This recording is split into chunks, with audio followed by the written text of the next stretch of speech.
Misakarany vidinjiro mifanilika ny tompona ndraiky mpanjakana.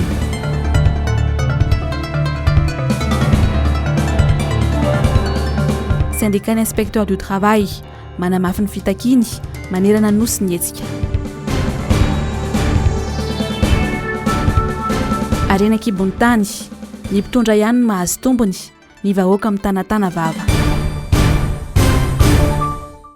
Misaotra anao hatrany misafidy ny fahitalavitry ny MBS amin'izao alina izao Zoma fa 12 ny volana Janoary ny taona 2024 manolotra ny araba tomboky kilasy tomboky vavy manasanao anaraka ny fotoana ny vaovao hatramin'ny farany.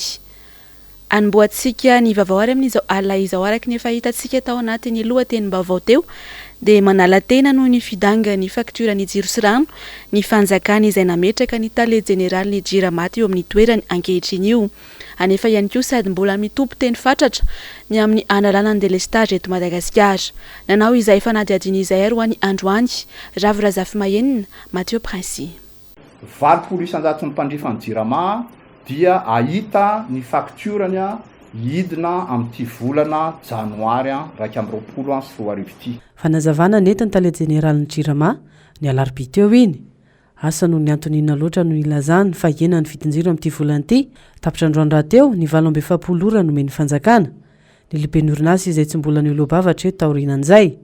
Ny hita tsy mety afariny ity orinasa-mpanjakana ity vao maika aza manampitrotraka ny fahavoazana ary tsy nampiarina ny jirama tsy fampiniorana ankoatra ny tsy faiza mitantana ka natonga fahatapahan-jiro matetika sy ny tsy fisiana rano.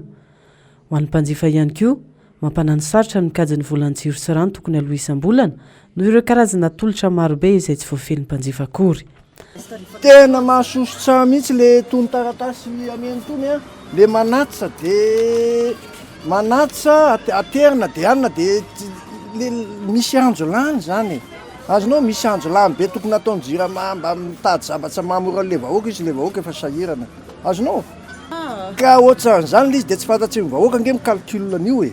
Rehefa jerena olona tsy mainjerena inge de ny mandoa ihany fatany matahotra izy io tapaka ny jiro atsoatsy. Azonao ianao zany nefa ny ohatrany hoe raha miezaka mampihana an'le zavatra ampiasainao ianao de ohatrany vao maika indray le izy ary miakatra. Ianao manena an'le zavatra ampiasaina de le jiro vao maika mialafo. Zay ny tena mahagaga amin'le izy. De en plus zareo zany rehefa tsy mandray andraikitra tsony amin'le fakana an'le relevé ianao ny asay manatitra anazy any. De le fotoana nefany ohatra hoe androany ianao manatitra an'le taratasy de le jiro indray tsy mitovy zany le fotoana anateranao an'le taratasy sy le fotoana andaovana an'le jiro. Tena misy ary tena avy telo indraindray avy sasaka indraindray arakaraka an'le tsekotseko mihitsy anaovana zareo anazy. Mamofopofony izao ny fanoloana mpitantana vaovao eo anivon'ny jirama. Mikaraka fomba anaovana izany sy andosoana ity tale jeneraly ankehitriny ity ny avy eo amin'ny fitondram-panjakana. Toy ny hita anatin'ity lahatsoratra ny gazety iray ity izay milaza fa tsy nisy fifampierana tamin'ny ministera tompon'andraikitra ny tolotra vaovaon'ny jirama ho ny ministra ny serasera. Nambarany ihany koa fa tsy mahomby io tale io ary efa tsy mifanaraka amin'ny filakevim-pitantanana ao amin'ny jirama. Miampangany tenany ihany ny fanjakana raha izany satria izy ireo no nametraka ny tale ny jirama tamin'ny toerany. Ny filoham-pirenena no ny teny fofoana anatin'ny fotoana fony delestage ary arenina ny orinasa toa mifanilika ireo tompon'andraikitra rehefa tsy misy ranosotrona ny vahoaka ary rehefa mitaraina ny mpanjifa ka miakatra ny vidinjiro 5 tapaka lava. Rehefa tsy mahomby izany ny orinasa jirama dia tsy mahomby ihany koa ny fitondram-panjakana satria ao anaty lasitra raha ihany no misy ny jirama sy ny fanjakana. Mitombo hatrany ny fitarainan'ny mpanjifa na mahakasika ny rano na mahakasika ny jiro izay tatatoato fa tapaka lava tsy miova fa noho ny fahanteran'ireo fitaovana ary noho ny fiovaovan'ny toetrandro no mahatonga ny fahatapahana matetika sy ny fitsiana rano hono teo anivon'ny orinasa jirama. Tsy hita izany hatreto izay tena vahaolana raisin'ireo tompon'andraikitra mahakasika ny famaliana izay sosialim-bahoaka izay. Fa hatramin'ny androany dia mitohy hatrany ny fitokonana izay ataony avy eo anivon'ny syndicat-ny mpiasa eo anivon'ny inspecteur sy ny contrôleur du travail.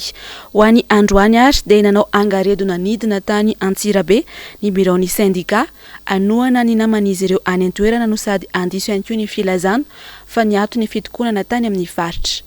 Mamy Andrianjavosolo, MBS Antsirabe. Nafonja ny délégation avy amin'ny syndicat ny mpanara-maso ny asa na syndicat autonome des inspecteurs de travail avy any Antananarivo tonga teto Antsirabe androany maraina manerana ny nosimo ny fitokonan'izy ireo noho ny tsy famaliny fanjakana mihitsy ny fitakina ny tombontsoa araky ny lalàna tokony isitrahan'izy ireo sy ny tokony ametrahana sata manokana ho azy ireo ihany koa araky ny fitakina efa napetraky ny birao sy ny sampandraraha iraisam-pirenena momba ny asa araky ny fifanarahana iraisam-pirenena larana fa 120 sy ny 720 efa nisoniavo ny Madagasikara ny tokony ametrahana zany sy amadiany zany ho lalàna ihany koa ireo no antony fitokonana hatramin'ny novambra 24 ka hatramin'izao ary napatsahivindreto délégation ndreto ny ampiarana ny antsoina hoe tany tandalana. Eto zay dia manainga an'ireo tompona ndraiky mpanjakana mahefa mba hampiatra ny lalàna hanaja an'izany atao hoe tany tandalana izany fa efa lalàna ireo dia hampiaro fotsiny tsy mila voatsiary mihitsy zay fa efa zovo faritra ireo zay no mahatonga ny taky. Ny fifanarahana iraisam-pirenena laharana faraka amin'ny 20 ao amin'ny OIT sy ny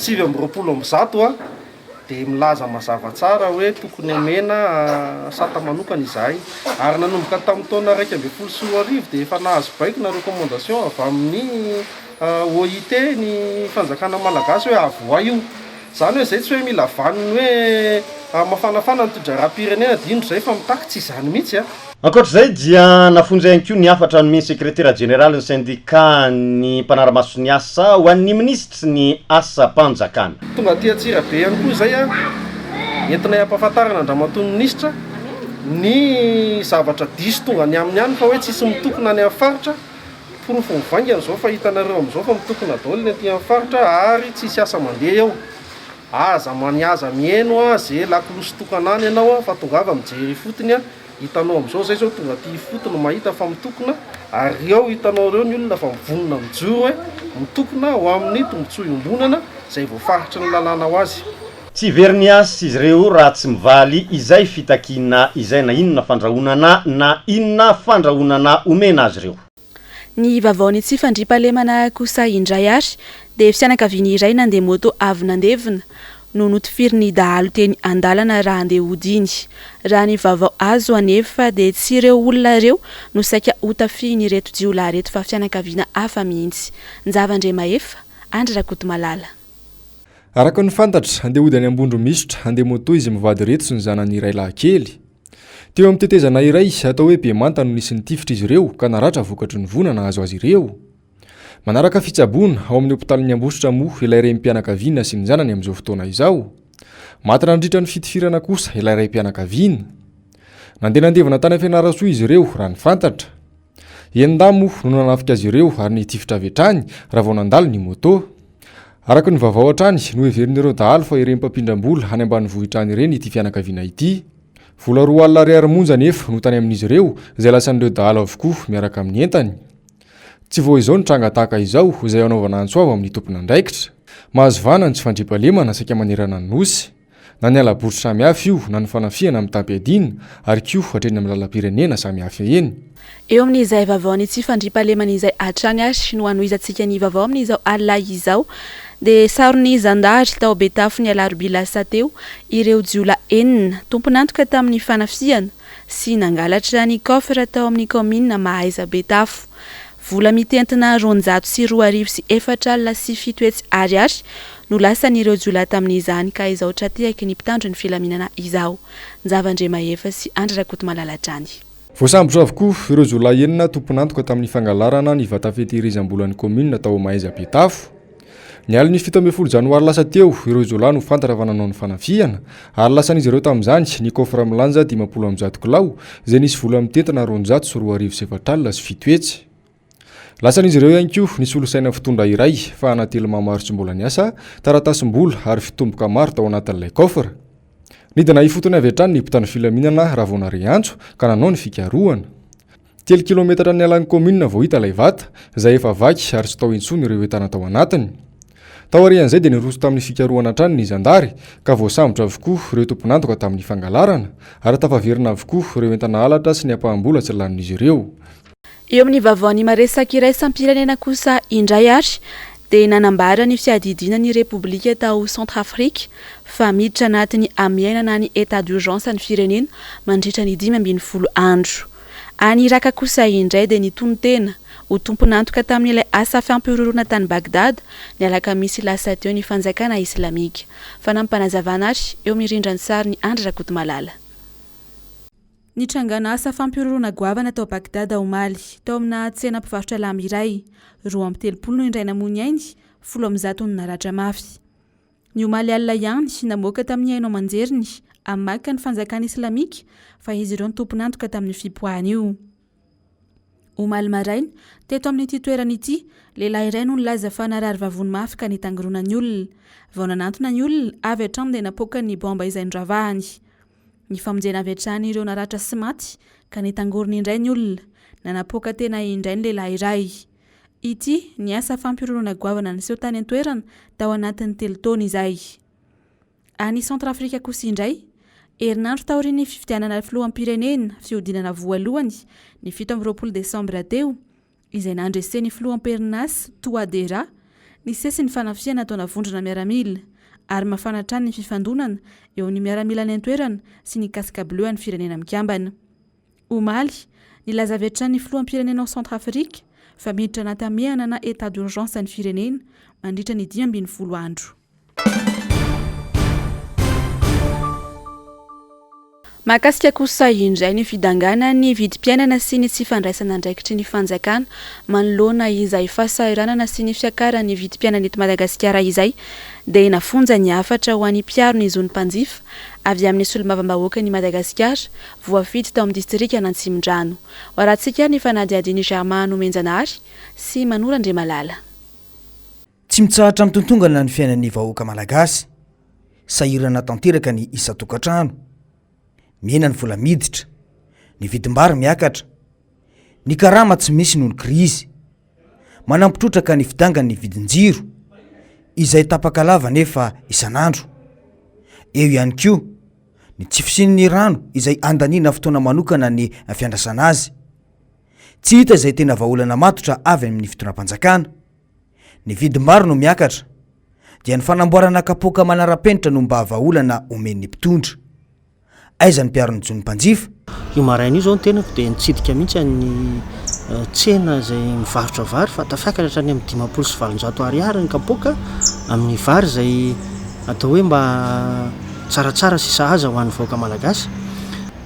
Tonga eny am-pelantanan'ny isa-tokantrano koa amin'izao fotoana izao ny fakturany jirama izay hita fa misy ny fiakarany zany koa, misy avo 2 eny, ny avo 3 eny ny sasany izay mampametram-panontaniana amin'izao fotoana izao hoe nakaiza ilay mpiaro ny zony mpanjifa izay atao hoe mitondra ny fanakanana sy mitondra ny sosikevitra mba iarovana ny vahoaka malagasy amin'izany fiakarany vidim-piainana izany. Fa atao gaga zahay ankehitriny tsy andrenesam-peo zany tompona andraikitra zany. Inona no zava-miafina ao anatin'izay fahanginan'izay koa miantso zany amin'izao fotoana izao ny mba hijorono ny ao anatin'ny mpiaro ny zony mpanjifa mba aneho ny hevitra. Tsara ny manamarika fa efa nisy ny fanapahan-kevitry ny fitonam-panjakana dia amin'ny famerana ireo vidim-bary ho 500 sy 500 ariary ny volana Desambra iny. Tsy voatazona izany hatramin'izao. Tsy mitsahatra miakatra ny vidim-bary, eny fa hatramin'ny atody aza.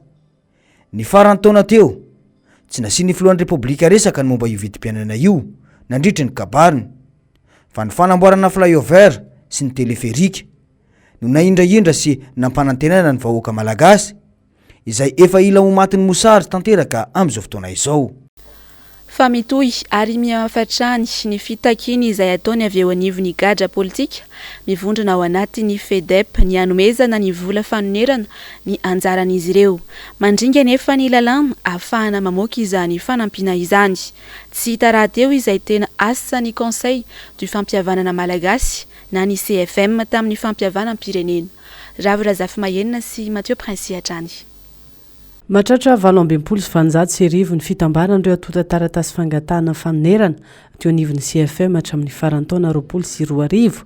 Atsivina fa resaka valifaty hatrany no antony sinigatra politika ka ireo tsy mifanaraka amin'ny fitondrana na amin'ny antonina na amin'ny antonina no natoboka ponja. Nandeve le processus ny fampihavanana any atsika zao no petraka. ny anatin'ny fedepona misy an'ireo nygadrana satria tsy fanahaka tamin'le mpitondra tamin'ny fotoanandrony inculpation ray a ny n'olo rehetrarehetra atteinte à la sûreté de l'état zay zany inculpation na inona nataonao na inona nataonao nanaonao revendication anao na nitakidoanao anao a zay zany miasany CFM handrindran'io ahoana ampandehanany ny fampiavanana malagasy ahoana amezana réparation andreo olona zay niaramboina ahoana ny indemnisena zareo asany CFM zany 3 ans passé CFM niasa tao zahay tsy mahita tsy misy an'izany ao il n'y a pas de réparation il n'y a pas d'indemnisation décret d'application iasana amin'ny fampiavanam-pirenena za tsy misy ino ataony zareo iny tsy miasa tamin'ny voalohany zany teny tamin'ny conférence de presse farany oisivité oa maintenant je comprends tsy oisivité fotsiny fa volonté politique de tsy misy voaresaka trano fa tsy misy fahavonona ara-politika ny fanjakana mampandringa ny firenena raha teo ny tsy fampiarana lalàna le lalàna dia natao eo tanterahina fa tsy ho jerevana fotsiny eo lolovina fotsiny eo jerijerevana le izy ka ny lalàna misy lalàna tsara misy lalàna ratsy fa ty lalàna tsara satria hoe fanampiana olona maninona tsy atao e il suffit d'une volonté politique ohatra fangatahndre ONG rehetrehtra hoe ampisehoany marina aseo transparence ny zavatra ataonareo kina maratsy an'izany e ampiseho le transparence nandroany fotsiny raha tena olona madio enao madio saina madio fo marina fa ny volam-panjakana ilareo nitatana anazy fa tsy le izy tsy vola hoe malagasy rery any fa vola le malagasy une partie la grande partie ary zareo avy any ivelany décret d'application fa namenany foana impiry 2006 jusqu'à 2021 efa 16 ans 17 ans passé zany e masony lalàna de efa prescrit zany e masony lalàna de tsy azo enjehana tsony zany enjehana tao inandray ry oloneo fa sasany efa maty tsy mba mampidera fa iana mampidera erera foana no atao mampidera erera foana no atao ohatrany hoe fahazarana vely izy ny fampitaona teny an-tanina reny nandroany ireo mpikambana ao anatin'ny FEDEP ny antso ny fandraisana andraikitra ny fitondram-panjakana amin'ny fanonerana azy ireo fa ilaina kosa ny fanovana ny lalàna mife ny arena kibontany eto Madagasikara ho ny mpahay toe-karena no sady mpanao politika iray ho an'ny androany ny gaboraraka ihany no miteraka ny fahantrana eto amintsika Germain Menjanahary Manora Andray Malala tsy vao androany no efa nafantarana ny fanondranana antsokosoko ny arem-pirenena eto amintsika io fa efa hatramin'ny fotoana ny teteza mita nambaran'andreo matozo izay Violande androany fa isan'ny vavolombelona ny fanondranana antsokosoko nataony olona akaiky ny filoam-pirenena ankehitriny io ny tenany volamena avy eto Madagasikara saika ahondrana tany Dubai tamin'izany fotoana velao reo ijaly foana rehefa kere dia omena vary rehefa tsy ampy vola dia ampina rehefa ataon'izao dia omena fanafodya zay foana zay ny toetsaina nanandreo eo amin'ny 100 tonnes eo ny volamena avoaka foana isan-taona dia izany mamoaka an'izany ny mpitondra fanjakana tompoko hatram'izay dia zay foana ny ataontsika eto tsy ho tafavoaka ty firenena ity io 73 kilo io fantako ny marina mikasika an'io dia ozy aho hoe io volamena miondrana io matoa tsy ampiasaina ny olona ao amin'ny aéroport anondranana an'le volamena dia any amin'ny Afrique du Sud no tratra dikan'izany dia miray tsikombakomba amin'ny mpanondrana le volamena ny mpitondra eto amin'ny tanàna zay ny zava-misy oka hazava ny resaka ny fahatsapana ny fanondranana antsokosoko io arem-pirenena io no nahatonga ity mpahay toe-karena no sady mpanao politika ity niaraka tamin'ireo manampahaizana malagasy nanoratra ity boky ity boky izay miraikitra ny tokony hitantanana ny arem-pirenena eto amintsika tamin'ny 2012 dia nidéposena tao amin'ny ministère ny intérieur amisy numéro nametrahana an'ireny ka raha tsy ampiariny io dia tsy hatafavoaka zavatra mihitsy eto Madagasikara zay no nanaovana an'le hoe Madagascar le changement document cadre de refondation du système financier et économique pour le réel développement de Madagascar.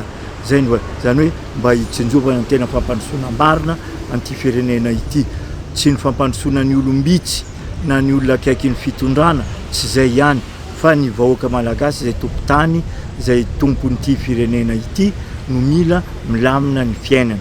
Nanamafy moa ity mpahay toe-karena no sady mpanao politika ity fa tsy mendrika ny vahoaka malagasy i Madagasikara amin'izao fotoana izao. Firenena fahafito amin'ny manan-karena ambonin'ny tany sy an-dranomasina maneran-tany, kanefa dia firenena faharoa amin'ny mahandra indrindra. Isy ny fiainan'ireo izay nandrafitra ny boky ho atao atoato raha ny nambarany, satria tsy azo ekena intsony ny fanaovan'ny mpitondra ampimamba ny harem-pirenena, kanefa ny vahoaka madinika mahantra sy divitry ny fahasahiranana. Fa maro amin'ireo fikambanana sy antoko eto amin'ny firenena no mahatsapa fa ilaina amin'ny fampandrosoana eto Madagasikara izany hoe fampiavana amin'ny pirenena izany. Nambara tamin'ny 15 ny volana Janoary lasa teo raha teo fa io no lalatokana azony malagasy fahafahana. Naneo ny fahavononany anatanteraka izany fampiavanana izany ireo pastory efa misotro ronono izay namoaka fanambarana ho an'ny androany. Miala raharinombana no mitatitra amintsika ny makasika izay eo amin'ny sary sy rindran'ny sary ny tahiriny aina. Madagasikara tsy maintsy tafasandratra avo. Io no tanjona voalohany sy tokony irosona amin'ny fampiavanana eto amin'ny firenena. Mbola tsy nisy anefa ny fanatanterahana io fampiavana amin'ny pirenena io hatramin'izao, na dia efa nisy aza ny fanaovan-tsony nataon'ireo filoham-pirenena ny fandimby ny 12 Janoary 2024. Fifamotehana, fifankalana, fifandrobana ary fifamonoana no hita eto amin'ny firenena. Ireo antony ireo anefa no mitarika amin'ny tsy fitoniana sy ny tsy fampandrosoana. Manomboka izao taona 2024 na 10 taona vaovao izao, zay tsy misy afa-tsy lalatokana dia ny fanatanterahana ny fampiavana pirenena zay nanaovan'ireo filoham-pirenena ny fandimby sonia ka nosoniavina mba hisian'ny fitoniana sy fampandrosoana eto amin'ny firenena araka ny tenin'izy ireo. Nanambara koa ry zareo tamin'io fanaovan-tsinio fa hijoroko modely amin'ny fanatanterahana izany izy ireo. Ny tsy fahatanterahany zany fampiavanana zany no mahatonga izao fifamotehana miteraka fahantrana sy ratra ary raha mandriaka sy fahafatesana amintsika malagasy noho ny fanjakan'ny satana izay liandra ka manjaka eto amin'ity Madagasikara malalatsika ity. Koa manao antsoavo amintsika vahoaka malagasy hanao tongotra miara-mamindra amin'ity lalatokana dia ny fampiavana pirenena tetezamita ho amin'ny fanandratana avo ity firenena ity. Tsy vahiny amintsika malagasy izy ity fa efa hatramin'ny tetezamita tondrozotra zay natao lalàna mihitsy fa tsy nitaterahana sy ny 4F efa hatramin'izany fotoana zany no nitakiana ny fanatanterahana ity fampiavana ity teto amin'ny firenena. Tsy mbola tanteraka nefa zany hatramin'izao ka izao mahatonga antsika malagasy hiarandoza maro samihafa zao. Tsy ireo mpitondra fivavahana ihany no voakasika ity fampiavana amin'ny pirenena ity fa manana ny anjara biriky ny goavana ao anatin'izany ihany koa ny malagasy rehetra tsy ankanavaga sy ireo mpanao politika. Rava fihavanana antsika dia hepita makao amin'ny fihavanana dia tsy maintsy mandalo amin'ny tetezamita fampihavanana. Io zany ny dingana ary tokony ombonany malagasy rehetra zany io dingana io, zany hoe miaraka mizotra amin'io lalatokana io zany na amin'io tetezatokana io. Fa ny zavatra hita zany hatramin'izao dia mivily lalana. Zany hoe tao anatin'ny 80 taona lasa zany dia nivily lalana tao akavia sy tao akavanana. Tsy nandeha tamin'ilay tetezana na efa mipetraka teto amin'ny firenena zany ny fanjakana ny fitondrana tetezamita dia tsy nandeha tamin'izay lalana zay zany isika malagasy fa lasa tao akavia sy akavanana. Tetezana no mahatonga mipetraka zany tetezana zany dikan'izany dia misy rano dikainao ka rehefa tsy nandeha tao amin'ilay tetezana fa nivily dia tahaka ny olona latsaka ao anaty rano zany tsika malagasy rehetra amin'izao fotoana zao. Dia tsy maintsy miverina amin'io tetezana io zany tsika mita amin'io tetezana io vao tafita ao amin'ny fampihavanana indray. Raha ny vinavina dia afaka herinandro eo no hanomboka hitsangana ny fitondrana tetezamita ampampihavanana. nambaran'ity pastora misotro ronono ity fa tsy afaka hitondra izany ireo filoham-pirenena ny fandimby noho ny fihavanana nanaovan'izy ireo soni mbola tsy tanteraka. Isy noho izany ny fanendrena olony fihavanana ho filohany ity tetezamita ny fampihavanam-pirenena ity. Saika mitaraina amin'ny vokatry ny fampanantenana pokaty nataon'ny filoham-pirenena ny ankamaroan'ny vahoaka malagasy amin'izao fotoana izao. Anisany ireo nampanantenana zavatra maro toy ny fanamboaran-dalana sy ny fijerena ny resaka tsy fandriampahalemana ny vahoaka ao amin'ny distrika ny Vondrozo saingy tsy nisy tontosy izany. Miala Raharinombana sy Tahiry Ainatrany. Ny andro fatratra ny filoham-pirenena sy ny ekipany ireo vahoaka ao amin'ny distrika ny Vondrozo daoriany fampanantenana fa ho amboarina ny lalana mampitoy any an-toerana. Tsy mbola tanteraka nefa izany ankehitriny ary miteraka fahasahiranana ho an'ireo vahoaka indrindra amin'izao fotoam-pahavaratra izao. Tsy ny resaka fanamboaran-dalana tsy tontosa ihany no nandisy fanantenana sy mampitaraina ny mponina fa eo ihany koa ny tsy fahatanterahany filazana fa hanangana hôpitaly manara-penitra. Ka misy fampanantenana zany nataon'ny filohan'ny repoblika isenjana nalo tagny nanao propagande ho an'ny député candidat era de laza izy tam'izay fa hoe ho ataon'ny pavé zany lalana rehetrarehetra amin'ny distrikany Vondrozo ao Ankadibe zany tena izy Ankadibe ny Vondrozo ka hatram'izao zany na de vata anankiray sisy tonga natao amignao zany napetraka ka izay zany mahatonga mampanasany président hoe bataterao re fampanantenana ny menao re vahoaka ny distrikany Vondrozo fa mizaly izy amin'ny fotoana zao amin'izao vanadimorana zao fotaka be zany tanàna igny amin'izao lavalava ihany zany farapangany Vondrozo eo amin'ny 70 km de nampanantena koa izy fa ho atao hôpitaly manara-penitra io hôpitaly ny distrikany Vondrozo io ka hatram'izao zany hôpitaly io mbola misy manamboatra ary sisy fitaovana hôpitaly io. Ankoatra ny faharatsin-dalana sy ny tsy fahampin'ny fotodrafitrasa dia anisan'ny ainan'ireo mponina amin'ity distrika ity ihany koa ny resaka tsy fandriampahalemana. Saika isan'andro no mioriory sy miaina amin'ny asan-dahalo. Tafiditra tao anatin'ny fampanantenana nataon'ny filoham-pirenena azy ireo ihany koa anefa ny fijerena izay tsy fandriampahalemana ny an-toerana izay. Mizaly ny vahoaka ao amin'ny 3:00 à 15h zany de fa miala tanàna ny zaza miaraka amin'ny vehivavy mandeha anaty ala milepa matora anaty ala matora tanimbary malaso zany tena manafiky satria limitrofo amin'ny bara manko raha io bebe ka besiky zany mpangalatra amignagny de dahalo amin'ny bara igny midiny aty asignana aty manafika ny Vondroza de lasa verina hoentina any amin'ny bara le de ao moa misy toerana anankiray atao hoe Sakobany ao zany tena lagnonan'io ambalatsy eo commune rurale zany Sakobany io distrikany Midonga agny zany tena misy an'io raha io toerana fanafenana an'io ombalatsy io avy aty Vondrozo mamono magnolaky le vehivavy fa tsy vaolana ntsony opération zany io zany vao mainka mampirisika le insécurité amin'ny faty rehetrarehetra. Tapitra ny fampalalam-bavaon'ny MBS tamin'izao alina izao mankasitraka anao nanaraka izany hatramin'ny farany mankasitraka ihany koa ny ekipa niarana nomana sy niarana nantontosy izao fampalalam-bavao izao mametraka ny veloma mandrapitafary ho amin'ny manaraka indray tompoko.